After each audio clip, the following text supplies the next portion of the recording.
بسم اللہ الرحمن الرحیم۔ فلائی نیوز کے تمام دیکھنے اور سننے والوں کو خوش آمدید۔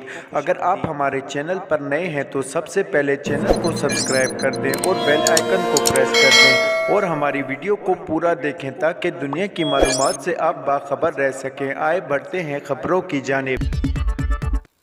کوئٹہ کی مقامی عدالت نے عمران خان کے بھانجے اور فوکل پرسن حسان نیازی کو راداری ریمانڈ پر پنجاب پولیس کے حوالے کر دیا۔ حسان نیازی کو جوڈیشنل مجسٹریٹ 7 نے اپنے چیمبر میں طلب کر کے راداری ریمانڈ دیا۔ پنجاب پولیس حسان نیازی کو لاہور میں درج کیس میں تحویل میں لینے کے لیے کوئٹہ پہنچی تھی۔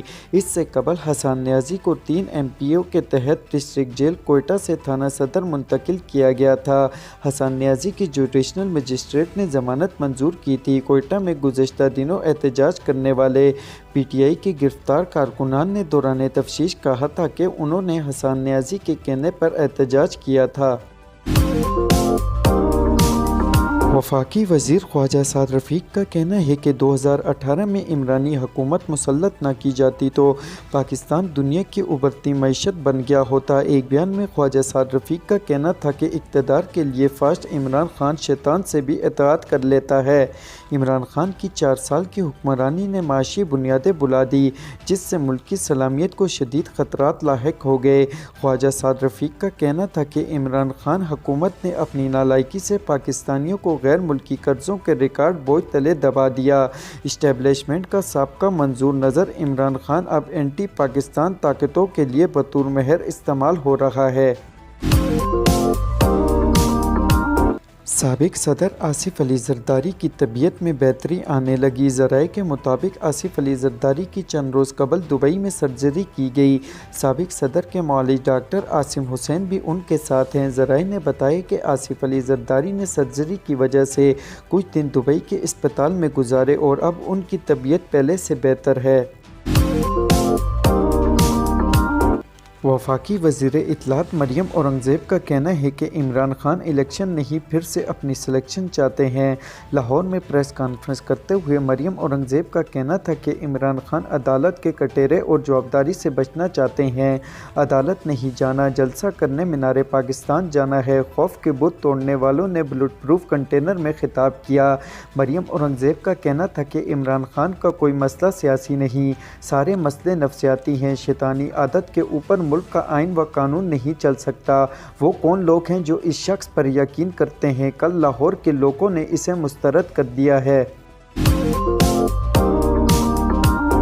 بھارتی پارلیمنٹ کی جانب سے اپوزیشن رہنما راہل گاندھی کی نااہلی کے خلاف کانگریس کا ملک گیر دھرنا جاری ہے۔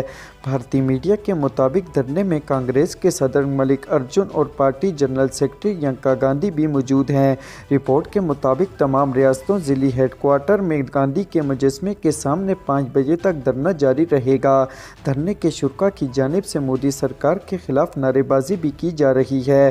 واضح رہے کہ تک عزت کیس میں مجرم قرار دیے جانے کے بعد بھارتی پارلیمنٹ نے راہل گاندھی کو نااہل قرار دیا تھا۔ دوسری جانب عدالت نے راہل گاندھی کو 2 سال قید کی سزا سنانے کے فوری بعد ان کی ضمانت بھی منظور کر لی تھی۔ سندھ کے مختلف علاقوں میں ضمنی بلدیاتی الیکشن کے دوران حیدرآباد میں پیپل پارٹی اور تحریک انصاف کے کارکن آپس میں لڑ پڑے۔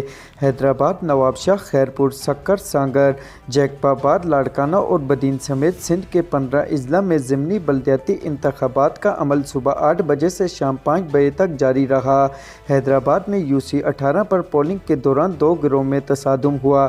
PTI اور پیپل پارٹی کے کارکن گتم گتا ہو گئے، ایک دوسرے پر گوسوں اور لاتوں کی بارش کی گئی۔ پولنگ کے دوران PTI کے سابق ضلعی صدر علی ہنگو کے پولنگ اسٹیشن میں داخلے پر جھگڑا شروع ہوا۔ حیدرآباد پولیس نے مداخلت کر کے دونوں جماعتوں کے کارکنان کو منتشر کر دیا، جبکہ صوبائی الیکشن کمشنر نے پولنگ کے دوران ہنگامہ آرائی کا نوٹس لیتے ہوئے کارروائی کے لیے IG سندھ کو خط لکھ دیا۔ وہ لوگ جو ماہ رمضان میں عمرہ ادا کرنا چاہتے ہیں انہیں اس ماہ رمضان میں صرف ایک مرتبہ ہی اس کا موقع دیا جائے گا۔ سعودی عرب کی وزارت حج و عمرہ نے اعلان کیا ہے کہ زائرین کو رمضان المبارک کے ایک بار عمرہ کرنے کی اجازت ہوگی۔ عرب میڈیا کی رپورٹ کے مطابق اس اقدام کا مقصد ان تمام زائرین کو موقع فراہم کرنا ہے جو مقدس مہینے کے دوران عمرہ ادا کرنا چاہتے ہیں اور خود کو بغیر مشکل میں ڈالے بآسانی مناسک ادا کر سکتے ہیں۔ سعودی وزارت حج و عمرہ کے مطابق عمرے کی ادائیگی کے لیے اپلیکیشن نصب اجازت نامہ جاری کرنا ضروری ہے۔